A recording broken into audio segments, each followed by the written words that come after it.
요즘 젊은이들 사이에서 좀 유행하는 게임 놀이 같은 게 있는데요. 바로 죽음의 이지선다라는 것입니다. PPT 하나만 띄워 주실래요? 여러분들 다들 자녀에게 이 질문 한번 해보셨죠? 엄마가 좋아? 아빠가 좋아? 진우야, 엄마가 좋니? 아빠가 좋니? 물어보면 선뜻 대답하기 어렵죠. 아기 때는 엄마가 좋아 이렇게 얘기하다가도 나이가 들고 청소년이 되면 좀 생각이 차면 고민하게 됩니다. 엄마를 고르자니 밖에서 열심히 돈 벌어오는 아빠가 힘 빠질 것 같고, 또 아빠를 고르자니 그날 저녁밥 반찬이 맛없어질 것 같고, 그런 아무것도 고를 수 없는 이 죽음의 이지선다에 빠지게 됩니다. 다음 넘겨주세요. 둘 중에 하나 고르셔야 됩니다. 송기석 집사님, 둘 중에 누굴 고르시겠습니까? 무뚝뚝하지만 용돈 많이 주는 사위, 살갑지만 올 때마다 용돈 안 주는 사위. 둘 중에 누굴 고르시겠습니까? 1번입니까? 그렇죠. 각자의 가치관에 따라 답이 있는가 하면 또 막상 사위들 앞에서 이거에 대한 대답을 하기 힘들죠. 다음 넘겨주세요. 세상에서 가장 가난하지만 평생 아름다운 외모로 살기, 세상에서 가장 못생겼지만 100억 자산가로 살기, 괄호 열고 성형수술 안 됨. 누굴 선택하시겠습니까? 네, 이제 꺼주셔도 됩니다. 각자의 가치관으로 답이 명확한 사람이 있는가 하면 뭔가 둘 다 선택하기 힘든 주제들이 바로 이 죽음의 이지선다입니다. 그런데 그리스도인들에게도 이 죽음의 이지선다가 찾아옵니다. 세상이냐 하나님이냐, 이 두 선택지 가운데서 우리는 죽음의 이지선다를 맞이하게 됩니다. 당연히 명확하게 하나님을 선택해야죠. 그러나 세상의 풍파를 너무 많이 맞고 또 세상의 소리를 들으면 이 명확한 답이 아니라 죽음의 이지선다가 돼버리고 맙니다. 오늘 사도 바울의 편지를 받던 이 고린도 교회 성도들도 죽음의 이지선다에 빠져 있는 상황이었습니다. 왜 그토록 그들에게 이게 괴로운 이지선다였을까요? 당시 고린도의 시대적, 지리적 상황을 살펴볼 필요가 있습니다. 고린도는 당시 로마 제국에서 가장 부유한 도시였습니다. 아가야주의 수도였고, 또 도시 양옆으로 항구를 끼고 있어서 전 세계에 좋은 물건과 돈이 몰려드는 도시였습니다. 오늘날로 치면 뉴욕이나 홍콩 같이 성공을 꿈꾸고 많은 사람들이 몰려드는 기회의 땅이 바로 고린도였습니다. 하지만 그 이면에는 지독한 세속화가 있었습니다. 그곳에서 그리스도인으로 산다는 것은 매일 죽음의 이지선다를 해야 하는 것이었습니다. 당시 고린도에서 유통되는 대부분의 고기는 이방신 우상에게 숭배드리고 우상 숭배하고 나온 고기들이었습니다. 제사를 드리고 남은 고기가 시장으로 유통되었습니다. 하나님을 선택하자니 사회생활을 하면서 이 고기를 먹어야 되고, 또 비즈니스 파트너와 식사를 하려면 이 이방신들에게 드려진 고기를 먹어야만 했습니다. 그래야만 이 고린도라는 사회에서 고립되지 않고 한 사람으로 살아갈 수 있었습니다. 그런데 또 세상을 선택하고 이방 신전으로부터 나온 고기를 먹자니 또 신앙적 양심이 소리치죠. 내가 이걸 먹지 말아야 하는데 라는 신앙적 양심이 소리를 칩니다. 세상을 따르자니 신앙이 무너지고 하나님을 따라가자니 당장 고린도 사회에서 경제적, 사회적 죽음을 당할 위기에 처해 있었습니다. 이것이 고린도 교회 성도들이 당한 죽음의 이지선다였습니다. 부모가 된 성도들에게는 더욱 가혹했습니다. 당시 고린도의 교육과 축제는 모든 이방 신전으로부터 시작됐습니다.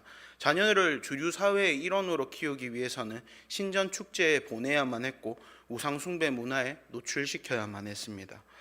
우리 아이를 하나님의 말씀만으로 키우자니 뭔가 사회에서 뒤처질 것 같고, 세상 교육을 시키자니 신앙을 잃을 것 같은 이 딜레마, 2000년 전 고린도의 부모들이나 오늘을 살아가고 있는 우리에게나 똑같이 죽음의 이지선다입니다.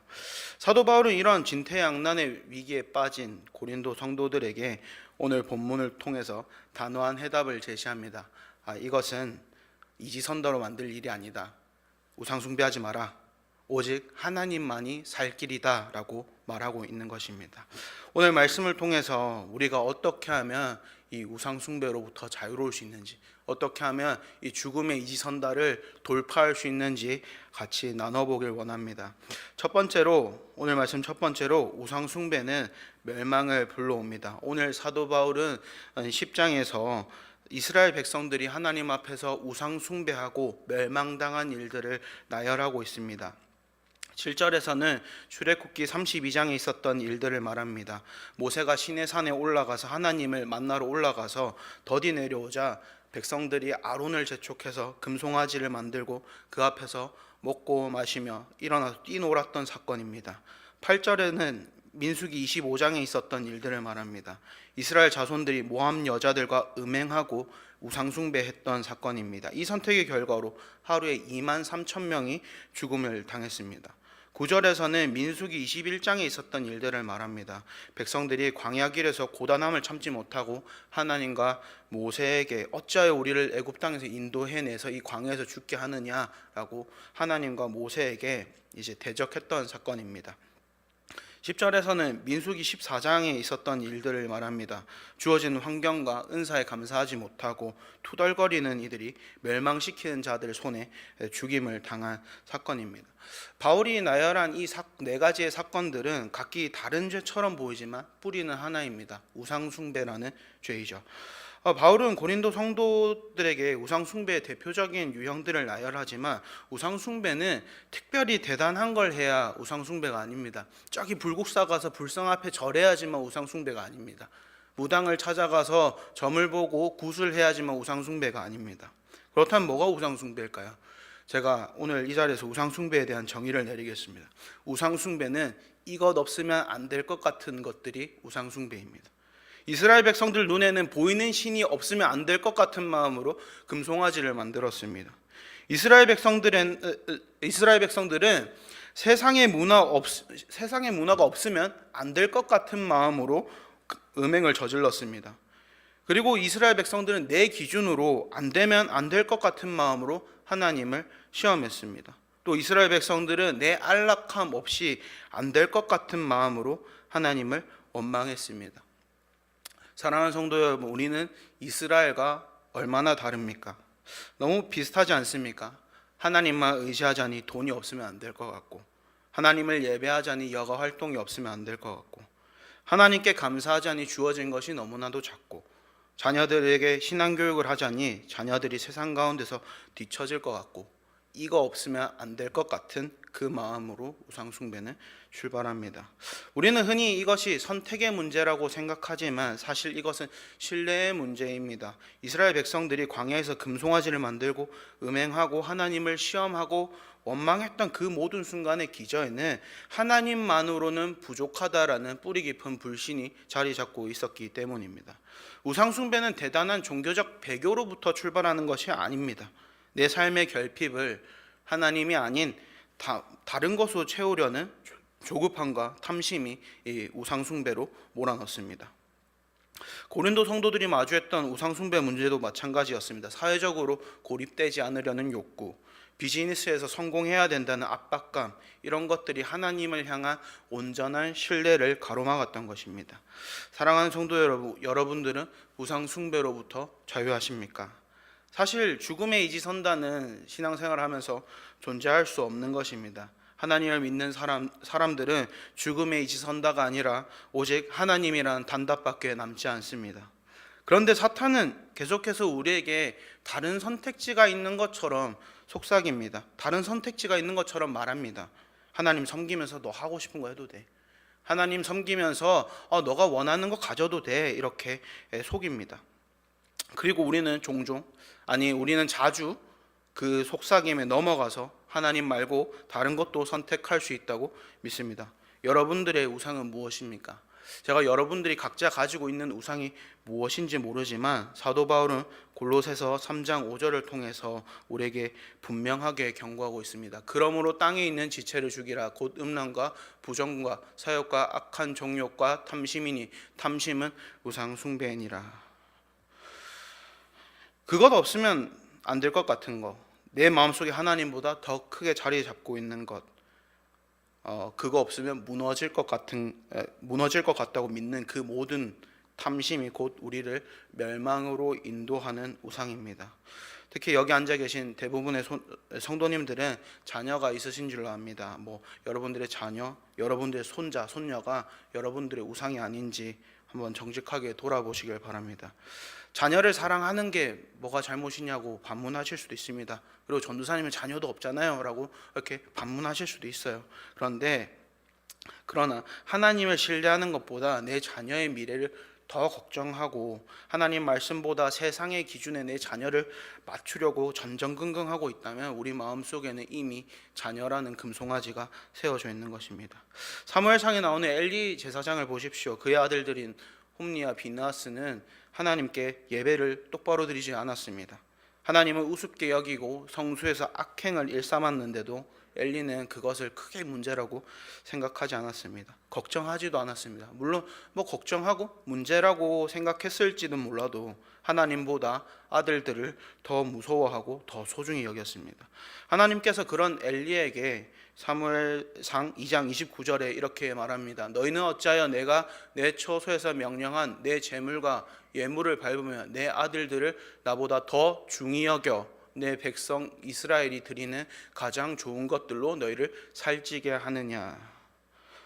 제사장이라는 직분 뒤에 숨어 아들들을 방치한 엘리의 마음 중심에는 자녀라는 우상이 하나님보다 더 높게 세워져 있었습니다.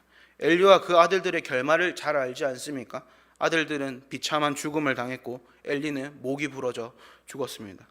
사랑하는 성도 여러분, 자녀를 향한 우리의 마음이 엘리와 같지 않습니까? 자녀가 예배를 소홀히 하고 하나님과 멀어지는 것보다 성적이 떨어질까 봐, 세상에서 뒤처질까 봐, 이력서에 스펙 한 줄 못 적을까 봐 걱정하고 있지는 않습니까?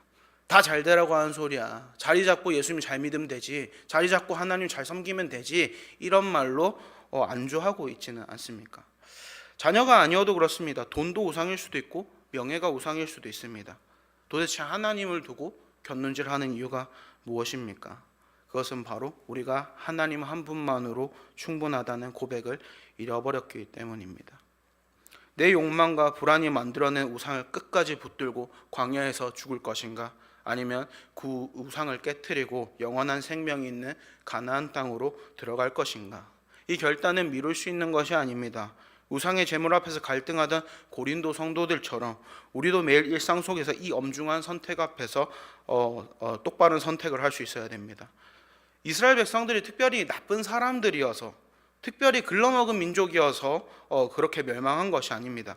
우리와 똑같이 이것 없으면 안 될 것 같다라는 탐심에 사로잡혀 있었을 뿐입니다.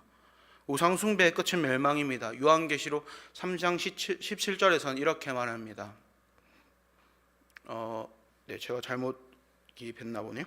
내가 이같이 미지근하여 뜨겁지도 아니하고 차지도 아니하니 내 입에서 너를 토하여 버리라. 너가 미지근하면 토해버린다라고 예수님이 요한에게 이렇게 말씀하셨습니다. 신앙생활에는 회색지대가 없습니다. 그래서 11절에서 사도 바울은 이렇게 말합니다. 그들에게 일어난 일은 이런 일은 본보기가 되고 또한 말세를 만난 우리를 깨우치기 위하여 기록되었느니라. 이스라엘 백성들이 우상 숭배하고 멸망한 기록이 우리에게 본보기가 된다라고 말하고 있습니다.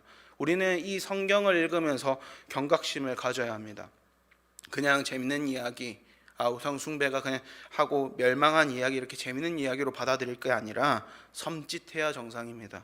우리가 죽고 나서 하나님 앞에 섰을 때 하나님이 우리를 뭐라고 평가하실지 걱정해야 하고 계속 생각해야 된다는 말입니다.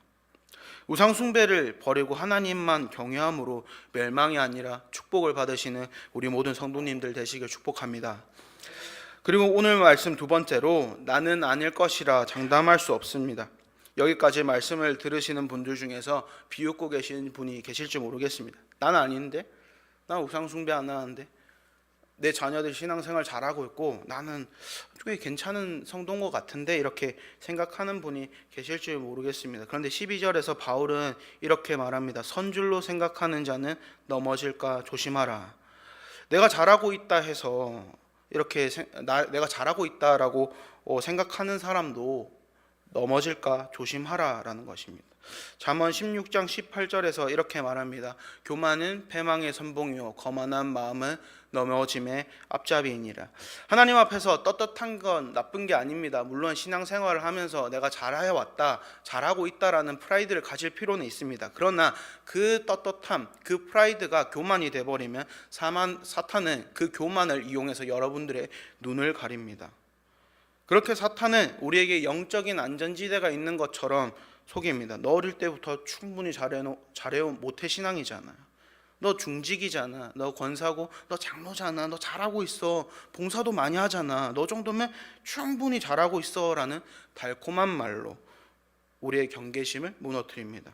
하지만 성경은 단호하게 말합니다. 갈라디아서 6장 3절에서 이렇게 말하고 있습니다. 만일 누가 아무것도 되지 못하고 된 줄로 생각하면 스스로 속임이라 이렇게 경고하고 있습니다. 내가 서 있다고 자부하는 그 지점이 사실은 가장 위험한 벼랑 끝일 수도 있다라는 것입니다. 사도 바울이 9장 27절에서 내가 내 몸을 쳐 복종하게 하면 내가 남에게 전파한 후에 자신이 도리어 버림을 당할까 두려워함이로다 라고 말했습니다. 그 위대한 사도 바울조차도 난 안전하다, 나는 이미 온전하게 섰다라고 자만하지 않았습니다. 그는 자신이 복음 전도자로서 수많은 사람을 구원의 길로 인도하였음에도 불구하고 정작 자기 자신은 하나님 앞에서 버림받는 선택을 할까 걱정하고 자신을 쳐서 복종시켰습니다. 그런데 우리는 무엇을 근거로 안심하고 있죠? 주일 성수 잘하고 있으니까, 이렇게 수요 예배도 나오니까, 금요 성령 집회 나와서 기도도 하니까, 헌금도 좀 하고 직분도 받았으니 나는 꽤 괜찮은 그리스도인이라고 착각하고 있지는 않습니까?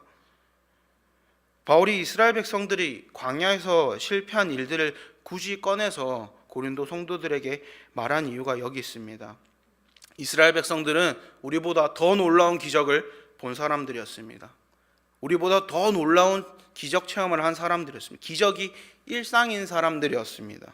열재앙으로 애굽으로부터 우리 이스라엘을 구원하신 하나님을 경험한 사람들입니다. 홍해가 갈라진 것을 본 사람들입니다. 불기둥 구름기둥으로 날마다 함께 하심을 두 눈으로 본 사람들입니다. 하늘에서 내려온 만나와 메추라기를 먹고 반석에서 나온 물을 마신 사람들입니다. 그러나 그 어마어마한 기적을 경험하고도 여호수아와 갈렙 두 사람을 제외하고 모두 다 광야에서 죽었습니다. 사탄은 떳떳함이란 교만이란 도구로 여러분들의 눈을 가립니다. 너 정도면 충분해, 너 정도면 잘하고 있어 라는 거짓 확신을 줍니다. 하지만 이 종교적인 의식과 간행에 안주하는 순간 우리는 넘어집니다. 잠언은 다시 한번 경고하고 있습니다. 잠언 18장 12절에 이렇게 말합니다. 사람의 마음의 교만은 멸망의 선봉이요 겸손은 존귀의 길잡이이니라. 선줄로 생각하십니까? 사실은 그 자리가 가장 위험한 자리입니다. 위대한 신앙인은 없습니다. 신실하신 하나님만 있을 뿐입니다. 목회자라 해서 안심할 수 있을까요? 전도사라 해서 안심할 수 있을까요? 저도 이 말씀 전하면서 굉장히 불편합니다. 제 안에 우상이 참 많음을 이번 설교를 준비하면서 느꼈습니다. 저도 이 문제로부터 자유할 수 없죠. 또 여러분들에게 이렇게 불편한 얘기 하기 싫습니다. 1년에 수요 설교 몇 번 한다고 이런 설교보다 복 받으십시오, 잘 될 겁니다, 이런 설교 하고 싶지, 이런 설교 별로 하고 싶지 않습니다. 그러나 우리가 불편해도 이 말씀은 늘 마음속에 새기며 살아야 됩니다.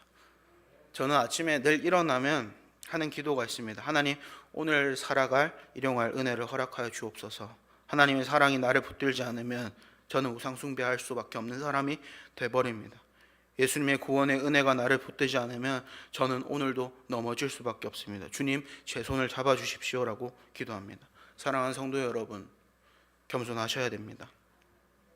다윗이 언제 범죄를 저질렀습니까?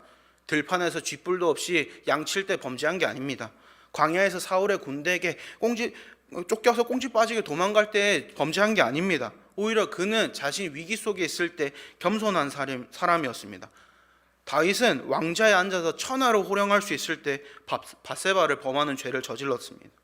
꽤 괜찮은 상태에 있을 때 범죄를 저질렀습니다.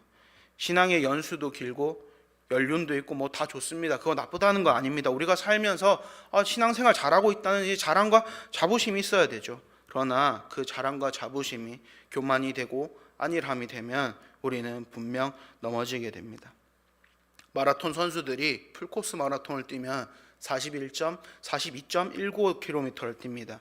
그런데 가장 사고가 많이 일어나는 지점이 마라톤 선수들이 41.19km를 뛰고 결승선까지 1km를 남겨둔 그 시점에 가장 사고가 많이 난다고 합니다.